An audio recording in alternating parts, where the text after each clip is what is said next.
Reflexiones conscientes sobre un posible gobierno mundial. Texto de Emilio Carrillo, director del proyecto de investigación Consciencia y Sociedad Distópica. Voz: Mar Bustos. Preámbulo.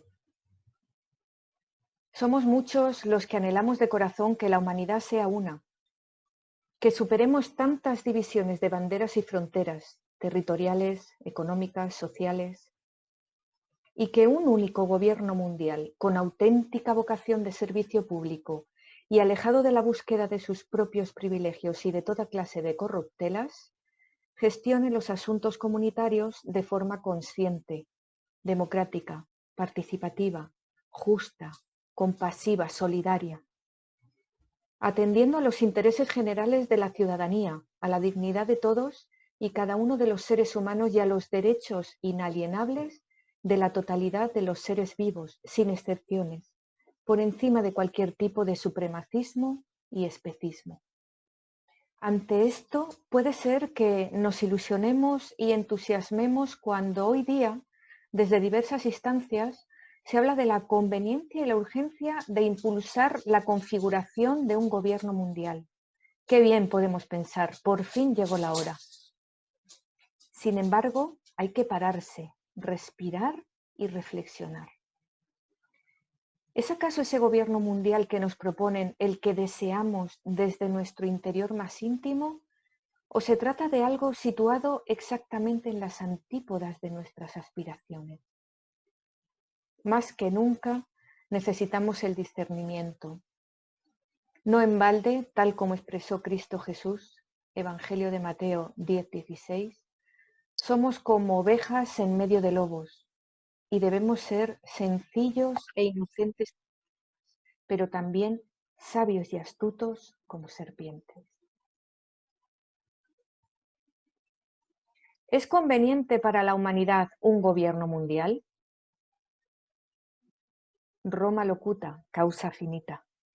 Y ya que hemos citado a Jesús de Nazaret, precursor de la tradición espiritual cristiana, podemos arrancar estas consideraciones acerca del gobierno mundial con la primera entrevista sobre la crisis del coronavirus concedida por el Papa Francisco. En ella se refirió, entre otras cosas, al estado del mundo tras la pandemia que lo aflige y afirmó literalmente: pienso en mis responsabilidades de ahora y ya para el después, que va a ser un después trágico, un después doloroso. Por eso conviene pensar desde ahora.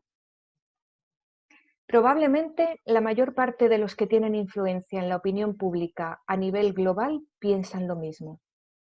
Sin embargo, por los motivos que sean, no lo expresan, y algunos hasta intentan transmitir la vana esperanza de que, pasada la enfermedad, las aguas volverán a su cauce poco a poco. De ahí que haya que poner en valor la sinceridad del pontífice al compartir la verdad. Los efectos a medio y largo plazo del COVID-19 serán mucho más nocivos que los causados por el propio virus y nada volverá a ser igual. Un contexto en el que varios foros eclesiásticos están retomando dos documentos, elaborados antes de que Francisco asumiera la jefatura del Vaticano, cuyos contenidos han recobrado vigencia por los presentes acontecimientos. Globalización y autoridad mundial de la Academia Pontificia de Ciencias Sociales y por una reforma del sistema financiero y monetario internacional en la perspectiva de una autoridad pública con competencia universal del Consejo Pontificio, Justicia y Paz. Sus títulos ponen de manifiesto lo que es el eje principal de ambos textos: abogar a favor del nacimiento de un gobierno mundial, cual fórmula institucional idónea para afrontar la situación que vive la humanidad. Y lo hacen con tanta rotundidad que solo cabría hacer nuestro el famoso Roma locuta, causa finita. Roma ha hablado, el caso está cerrado, con el que San Agustín de Hipona, en su sermón del 23 de septiembre del año 417, dio por finiquitada la controversia pelagiana tras la contundencia con la que el Papa Inocencio I condenó el posicionamiento liderado por el monje británico Pelagio acerca de la no existencia del pecado original. Ahora bien, tanto en lo relativo a aquel episodio histórico como, muy especialmente, en lo referente a los momentos actuales, es de sentido común preguntarse, cuando Roma habla, ¿quién habla? Las enseñanzas del cristianismo. Para responder a tal interrogante y puesto que afecta a la Iglesia Católica, es preciso examinar si el cristianismo, particularmente el Nuevo Testamento, frente primigenia de las enseñanzas de Cristo Jesús, muestra algo sobre la figura de un gobierno mundial. Y al escrutar al respecto, llama la atención la claridad con la que se ocupa del asunto el libro de las Revelaciones, más conocido como Apocalipsis, atribuido a San Juan y último del Nuevo Testamento y de la Biblia en su conjunto. Así, con el telón de fondo del Imperio Romano como representación de la gran potencia militar, política y económica de aquella época, el citado libro predice que en los tiempos prosteros de lo que Cristo Jesús denominó esta generación, esto es en el periodo final de esta humanidad, que dará paso a una nueva de perfil ejemplar, será instaurado un único y despiadado gobierno mundial encabezado por un poderosísimo y cruel líder nombrado como la Bestia. Más concretamente, Cristo Jesús indica que, cuando aún no sea el fin, se levantará nación contra nación y reino contra reino, a lo que el Apocalipsis añade que, en tal contexto, 10 grandes gobernantes o reinos pueden ser tanto estados o entes supranacionales como enormes corporaciones privadas multinacionales. Simbolizados por los cuernos de la bestia, cederán a esta su soberanía. Los 10 cuernos que has visto son 10 reyes, que aún no han recibido reino, pero por una hora recibirán autoridad como reyes juntamente con la bestia.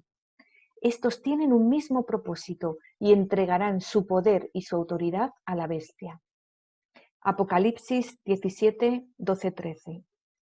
Que así tendrá mando sobre toda tribu, pueblo, lengua y nación. Apocalipsis 13, 7. De todo lo cual se deduce que el cristianismo vaticina efectivamente la existencia de un gobierno mundial, pero no para ensalzarlo y apoyarlo, sino para alentarnos y prevenirnos sobre él, dada su vileza e iniquidad.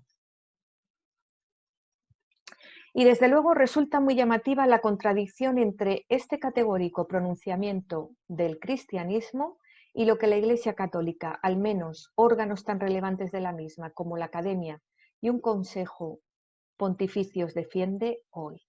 Pero no es objetivo de este texto ahondar en ello. Baste con resaltar tan notable disonancia e invitar al lector a que saque sus propias conclusiones. Lo que aquí sí interesa es indagar acerca de si hay razones de peso, analizando la realidad que nos rodea, que avalen los reparos y advertencias del cristianismo en torno a un posible gobierno mundial. ¿Quién estaría al frente de un gobierno mundial? Los mismos que, de facto, ya lo ejercen. Dos hechos objetivos. Antes de seguir adelante, hay que exponer una obviedad. El gobierno mundial que centra nuestra atención se configuraría no en esa nueva humanidad ideal y modélica que distintas tradiciones espirituales sostienen que sucederá a la vigente, sino en esta con todo lo que conlleva. Es decir, en un mundo de características fuertemente egoicas en lo individual y en lo social y que viene dando nítidas señales de estar agotado, al borde del colapso, sin poder ofrecer ya otra cosa que más dolor y sufrimiento personal y colectivo. Y si alguien tiene aún dudas al respecto, puede pasearse por la web del proyecto de investigación Consciencia y Sociedad Distópica, sociedaddistópica.com, y acceder al ingente material informativo y documental que pone a nuestra disposición sobre lo que está ocurriendo en ámbitos temáticos tan diversos como la cultura y la educación, la ecología y el medio ambiente, la economía, la política, la sociedad, la salud o las tecnologías.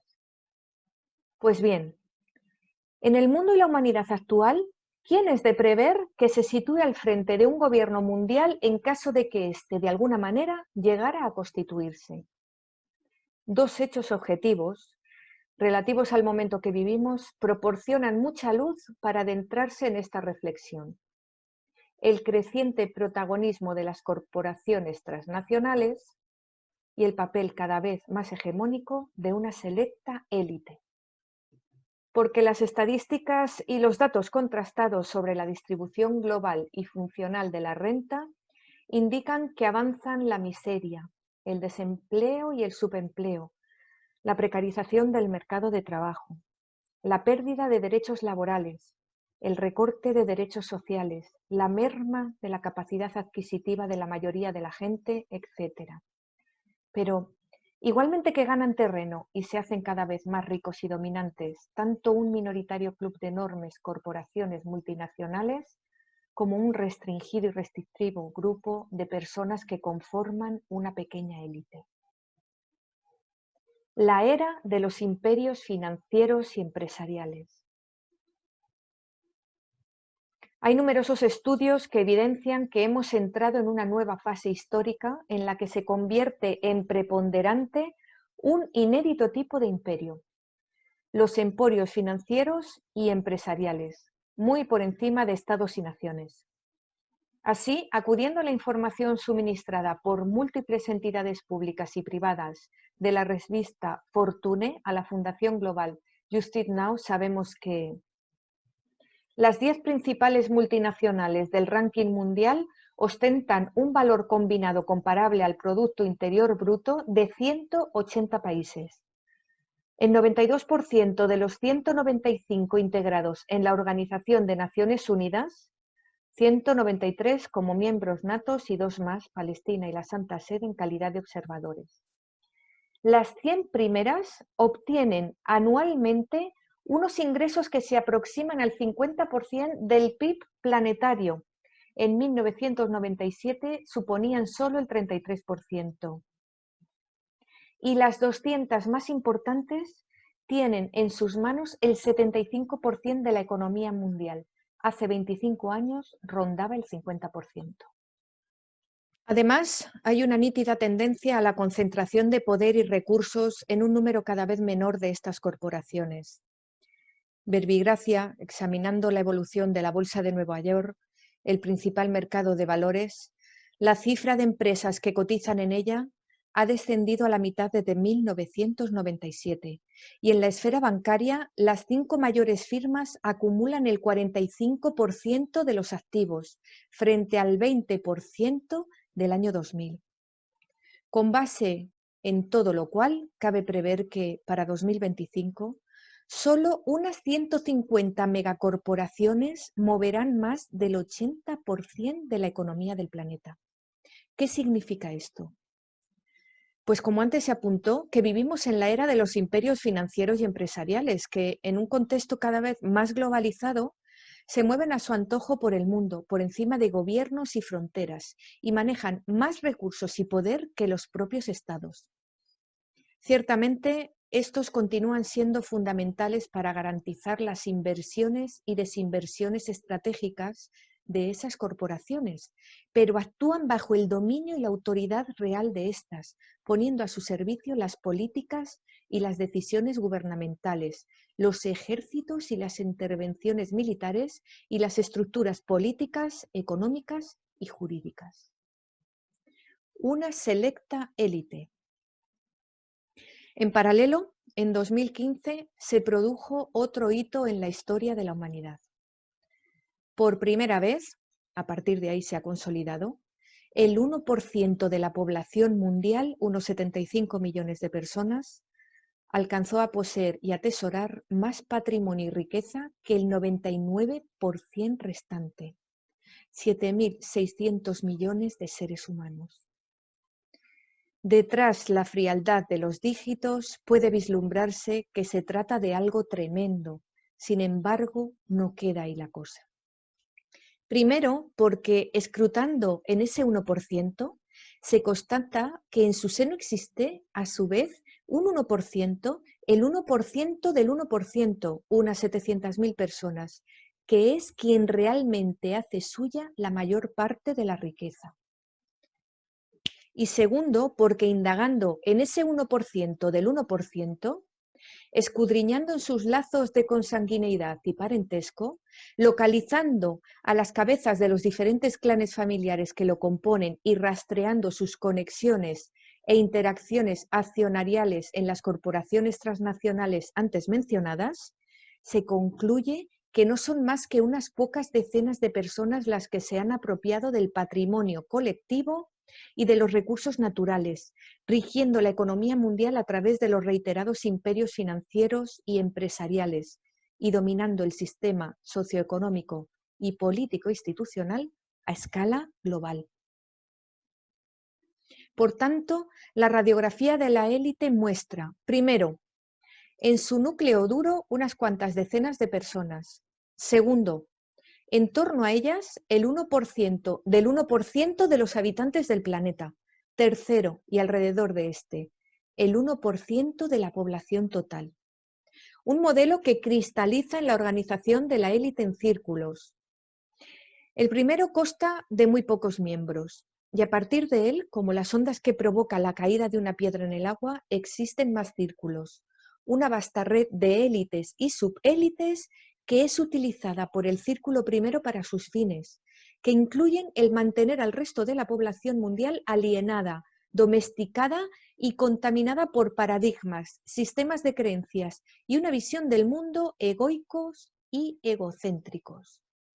Todo ello bajo una estructura piramidal férreamente jerarquizada, que tiene su correspondencia y correlato en los organigramas de dirección, gestión y control de los gigantescos holdings y corporaciones transnacionales.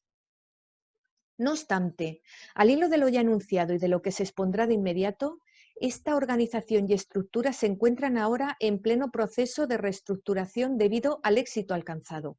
Así, el poder y la riqueza se está concentrando en los círculos primeros del entramado, a la par que se suprimen de la estructura los círculos más inferiores, que ya han dejado de ser útiles y hasta se han convertido en una carga innecesaria. A su frente se halla un reducido grupo de personas que se vale, para plasmar su dominio económico, político y social, de una extensa e intensa tela de araña de privilegios e intereses en la que se mezclan e interaccionan los diferentes círculos en los que la élite se organiza y el quehacer cotidiano de los imperios financieros y empresariales que son de su propiedad. Y esto, desgraciadamente, no son hipótesis o fabulaciones conspiranoicas, sino la cruda realidad demostrable por medio de una innumerable cantidad de datos ciertos. Cosa distinta es que se prefiera mirar para otro lado y no se quiera ver lo que es tan visible como notorio. Por tanto, retomando la cuestión abierta páginas atrás, ¿quién estará al mando de un gobierno mundial en caso de que éste, de alguna manera, llegara a constituirse? Pues los mismos que de facto ya lo ejercen. Son los amos provisionales del mundo y actúan sin cesar para serlo cada vez más, fomentando y rentabilizando la inconsciencia colectiva sobre la propia existencia de la élite, sobre su papel en cuanto sucede y sobre cómo funciona realmente la economía, la sociedad, la política y el mundo, sometidos a sus dictados. El eje central de su proceder consiste en generar continuamente en las personas un estado en el que se mezclan en perfecta dosis, de un lado, el miedo, la inseguridad y la incertidumbre, y de otro, la distracción lela, el entretenimiento memo y un estilo y un ritmo de vida inhumanos y desnaturalizados. Y así se mantiene a la gente paralizada, atontada y aborregada mental y conciencialmente. Es el escenario ideal para que sus resortes de poder actúen sin interferencias y con radical impunidad. Y llegados a este punto, hay que plantear un nuevo interrogante. ¿Estamos a las puertas de que el gobierno mundial, ya existente de facto, se configure institucionalmente? Se dedica a este asunto el próximo epígrafe. Sobre la institucionalización del gobierno mundial. el devenir del sistema socioeconómico vigente, la instauración de un gobierno postdemocrático. Como se estudia pormenorizadamente en el capítulo primero del libro Consciencia, el sistema socioeconómico vigente arrancó en el siglo XVI con una modalidad de gobierno predemocrática, el antiguo régimen del que hablan los libros de historia. Posteriormente, en los siglos XIX y XX, y bajo el impulso de las dos grandes oleadas de la Revolución Industrial, llegaron las instituciones democráticas con la soberanía popular, el sufragio universal, el parlamentarismo, etc. Y ahora, en pleno siglo XXI y con el estímulo de la revolución tecnológica, toca dar paso a un formato de gobierno distinto, el postdemocrático, que debe servir para institucionalizar el gobierno mundial que ya viene siendo ejercido, como ha visto, por unos pocos. El objetivo es muy simple: alejar a los ciudadanos la toma de decisiones sobre los temas realmente importantes y situar la misma en el ámbito de organizaciones supranacionales ajenas a procesos directos de elección democrática, fuera del alcance de cualquier control popular, sin rostro específico al que exigir responsabilidades o reclamar, y donde lo tecnocrático prima sobre lo social, autoinvistiéndose de la cualidad de expertos que es negada a los que no piensen como ellos. El acicate de la crisis del coronavirus.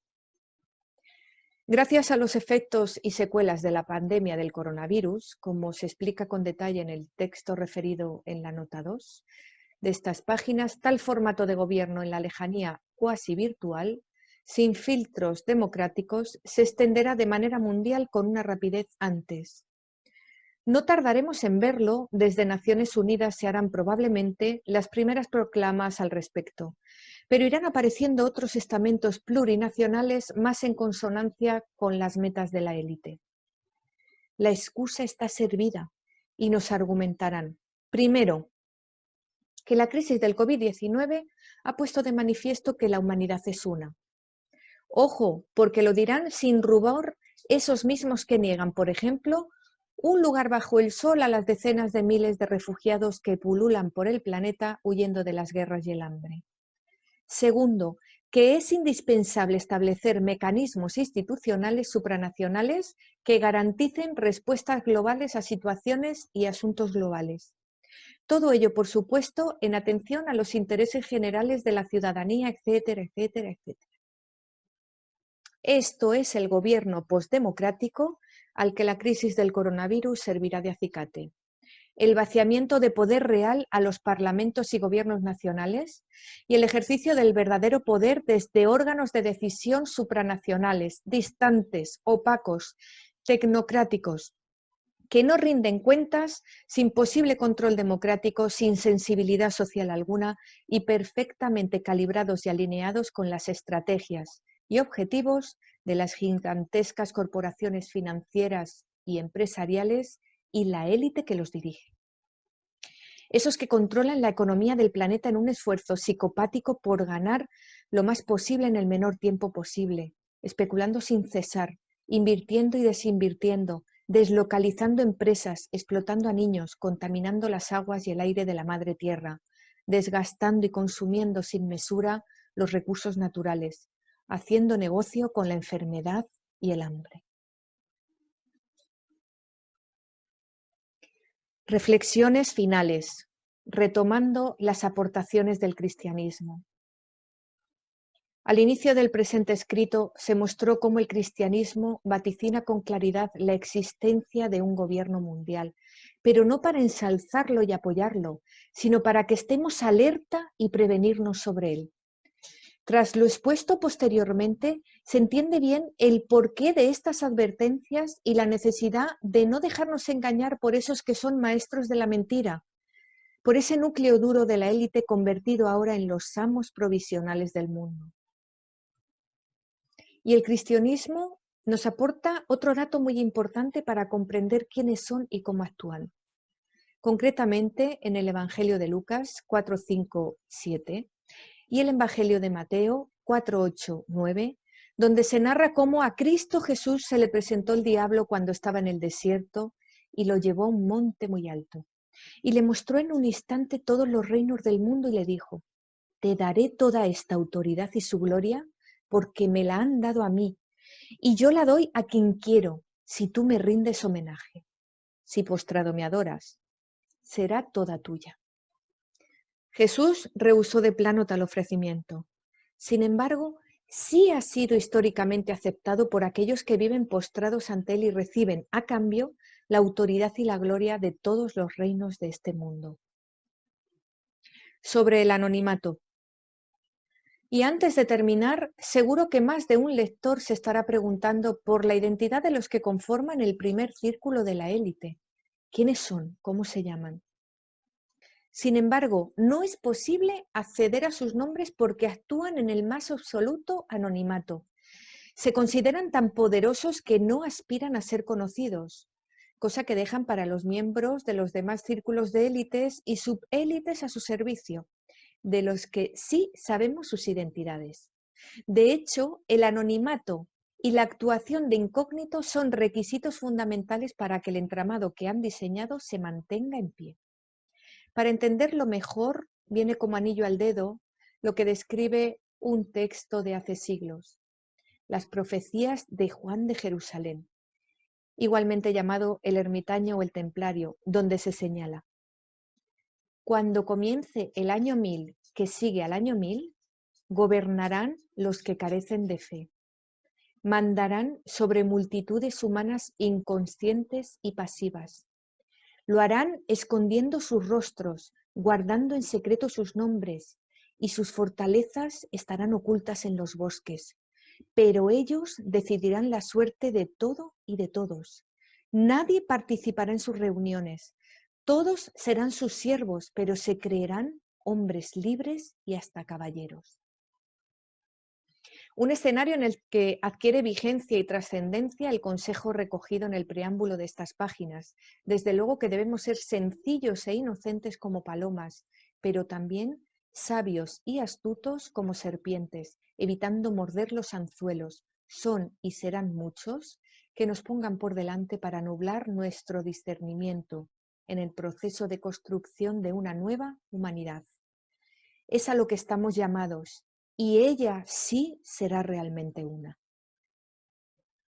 El texto referido en la nota 2 es el texto del mismo autor, Emilio Carrillo, titulado El porqué y para qué del coronavirus COVID-19, su origen, su difusión, sus nocivos efectos a medio y largo plazo y las oportunidades que abre para la humanidad.